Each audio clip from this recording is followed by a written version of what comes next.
नमस्ते सम्पूर्णमा हैन।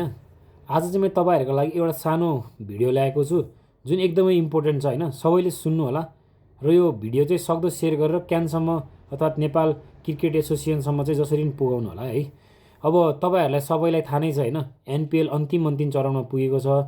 जुन अन्तिम चरणमा पुगेको एनपिएलको जुन टिकटको प्राइस थियो त्यो हिजोबाट चाहिँ बढेर 2000 रुपैयाँ पुगेको छ हैन। त्यो टिकटको प्राइस चाहिँ खास 500 रुपैयाँ थियो, अहिले बढाएर चाहिँ 2000 पुगाएको छ भने झन्डै 3 गुणा नै बढेको छ हैन।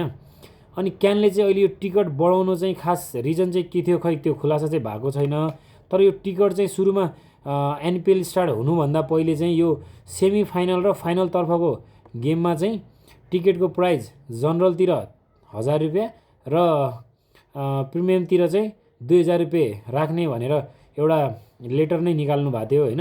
अहिले चाहिँ त्यो प्राइस चाहिँ ठ्याक्कै 1000 नै 1000 र 2000 नै छ। तर जुन टिकट जनरलमा जुन 500 मा जान्थ्यो त्यही जोनलाई चाहिँ एनसिएल जोन, रेडबुल जोन भनेर जुन जनरलमा छुट्याएको थियो त्यही जोनलाई चाहिँ प्रिमियम जोन भनेर अहिले 2000 रुपैयाँ उठाइरहेको छ हैन।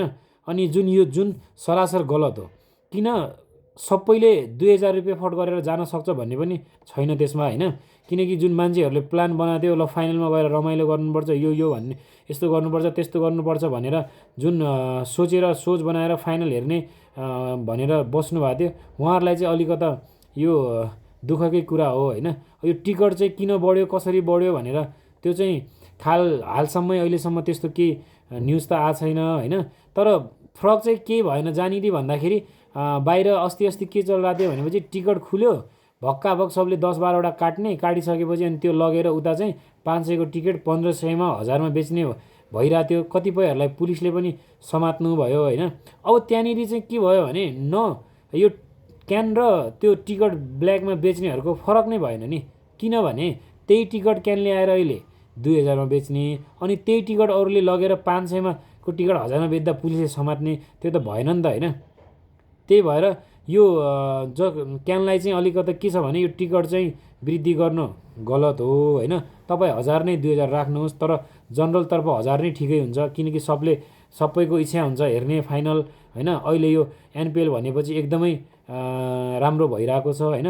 पारस दाइले पनि एकदमै राम्रो गर्नुभएको छ। तर पारस दाइसम्म के छ भने जनताले तपाईँलाई चाहिँ अहिले हिरो मान्दै हुनुहुन्थ्यो हैन, मान्दै हुनुहुन्थ्यो है। अब त्यही अवसरमा तपाईँले के गर्नु भने अब 2टा म्याच चाहिँ बचेको छ, यो 2टा म्याच चाहिँ हामीले यहाँबाट जति सक्दो पैसा उठाउनु पर्छ भने जस्तो गरिदियो कि क्यानले हैन। त्यही भएर त्यो 1000 नै गर्दै अब ठिक हुन्थ्यो। एनपिएल अझ आगामी सालहरूमा पनि आइरहेको हुन्छ, त्यतिखेर बरु सुरुमै टिकट चाहिँ बढाएर हुन्छ कि के गरेर हुन्छ कसरी हुन्छ कुनको म्याच हुँदाखेरि चाहिँ कति राख्ने भनेर त्यो सुरुमै गरे ठिक हुन्थ्यो है। त्यही भएर यो टिकट चाहिँ अलिकता उनी छ। त्यही भएर म क्यानलाई फेरि पनि अनुरोध गर्न चाहन्छु हैन, यो टिकटको प्राइसतिर चाहिँ अलि ध्यानाकर्षण होस् सबैको र यो टिकट पहिलाकै मूल्यमा आओस्। यो 2000 रुपैयाँ कसैले किन्ने पनि हुँदैन। किनकि हिजो टिकट खुलेको हो, सोल्ड आउट हुने कार्य लगभग 1-2 वटा जोन सोल्ड आउट भइसकेको थियो। त्यो 1000 मा चाहिँ 3टा जोन थियो त्यो सोल्ड आउट भयो। जुन प्रिमियम तर 2000 रुपैयाँ गरेको थियो त्यो टिकट एउटा पनि काटेको छैन जस्तो लाग्छ क्या मलाई, एउटा पनि सोल्ड आउट भएको छैन। त्यही भएर अझ दर्शक कसरी जान्छ त, टिकट बिना जान मिल्दैन, 2000 मा टिकट किन्न सक्दैन कसैले नि। त्यही भएर सबैले आवाज उठाउनुहोस्, ट्याग गर्नुहोस् क्यानलाई कि टिकट चाहिँ प्राइस चाहिँ पहिलाकै मूल्यमा आओस्। त्यही भन्न चाहन्छु। अब सबैले यो कुरा चाहिँ क्यानसम्म चाहिँ पुगाउने गरी सेयर चाहिँ गरिदिनु होला। धन्यवाद।